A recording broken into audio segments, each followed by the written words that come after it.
اللہ सल्लल्लाहु अलैहि वसल्लम के पास जिब्राइल अमीन ये खबर लेकर आए कि ए अल्लाह के रसूल, आपको जो आलम अरवा में दिखाया गया था उस मुताबिक ये साल आखिरी साल है, अगले साल आप अपने अल्लाह से मुलाकात करेंगे। बस रसूल अल्लाह ने जैसे ही इस खबर को सुना, आपने एक ऐलान करवाया कि इस मर्तबा हर किसी को ये खबर सुनाई जाए कि कोई भी अपने घर में ना बैठे। इस साल हज को मोहम्मद मैं खुद चलूँगा। तारीख ने लिखा 10 हिजरी का हज उस दौर का सबसे बड़ा हज था। जिसने ये खबर सुनी वो सब अपने अहलो अयाल के साथ अल्लाह के घर के करीब पहुंचने लगा। तमाम असहाब ने रसूल अल्लाह के साथ हज किया। असहाब रसूल अल्लाह खुद मक्के से मदीने की तरफ चलने लगे। तारीख ने लिखा जैसे ही आप गदीर खुम तक पहुँचे तो अल्लाह पाक ने जिब्राइल को अपने महबूब की तरफ भेजा और ये फरमाया, तेरे खालिक का इरादा है कि पहुंचा दे वो पैगाम जो हमने तुम पे लाजिम किया। अगर आज ये पैगाम हक नहीं पहुंचाया तो समझ लेना तुमने रिसालत का कोई भी काम अंजाम नहीं दिया।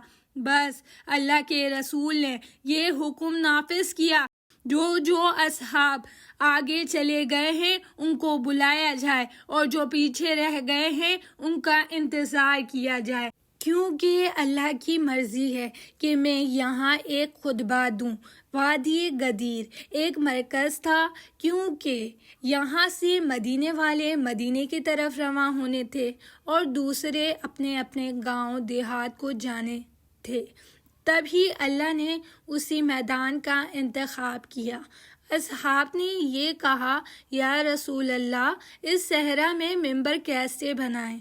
अल्लाह के महबूब ने फरमाया, अपने ऊँटों से भलान उतारो और ऊँटों के फलान से एक मिंबर तैयार करो, क्योंकि आज का पैगाम हक को बातिल की पहचान है। बस ऊँटों के भलान से मिंबर तैयार किया गया और जब तमाम असहाब आ पहुँचे, अल्लाह के रसूल मिंबर पे आए और फरमाने लगे, ए लोगों, मैं वो मोहम्मद हूँ जिसको अल्लाह ने मुंतखब किया ताकि मैं तुम लोगों को अल्लाह का दीन समझा सकूं, हलाल और हराम में फ़र्क बता सकूं, अल्लाह का कुरान तुम तक पहुँचा सकूं।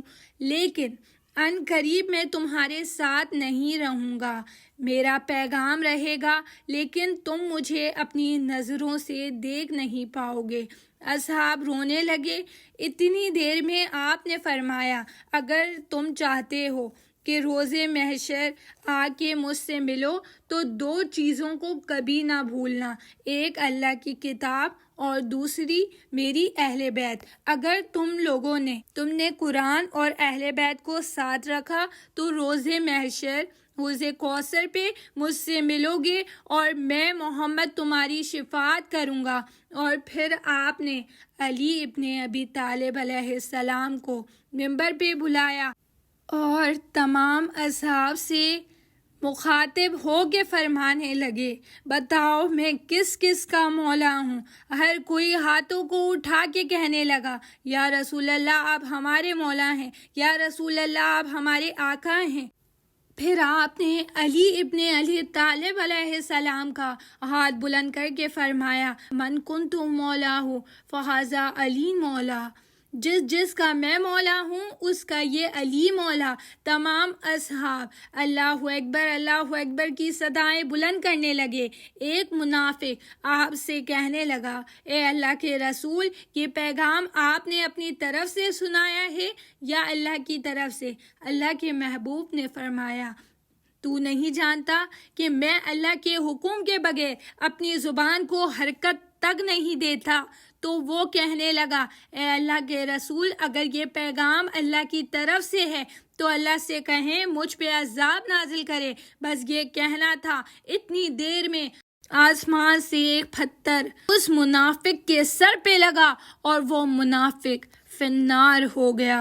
بس لوگوں نے جیسے ہی یہ منظر دیکھا علی مولا کی صدائیں بلند کرنے لگے، اور اللہ کے رسول نے ہاتھوں کو اٹھا کے فرمایا، اے اللہ، جو اس علی کا دشمن وہ میرا دشمن، اور جو میرا دشمن وہ اللہ کا دشمن، جو اس علی کا دوست وہ میرا دوست، اور جو میرا دوست وہ اللہ کا دوست۔ اے اللہ، اپنی رحمتیں برکتیں ان پہ نازل فرما جو اس علی سے پیار کریں۔ اے اللہ، اس پہ لعنت کر جو اس علی سے دشمنی کریں۔ تاریخ نے لکھا، ہر کوئی امام علی علیہ السلام کو مبارکباد دینے لگا۔ اللہ کے رسول نے ایک خیمہ نظم کیا اور تمام اصحاب کو یہ حکم دیا کہ ایک ایک صحابی آئے اور امام علی علیہ السلام کے ہاتھ پہ ہاتھ رکھ کر امام علی علیہ السلام کے سرداری کو قبول کرے۔ تاریخ تحریک کر دی۔ 3 دن تک یہ بیعت کا سلسلہ مسلسل قائم رہا۔ اللہ کی رحمت غدیر خم پر برستی رہی، اور تمام انبیاء، اولیاء اور فرشتے، جن و بشر امام علی علیہ السلام کو رسول اللہ صلی اللہ علیہ وآلہ وسلم کی جانشین ہونے کی مبارکباد دینے لگے۔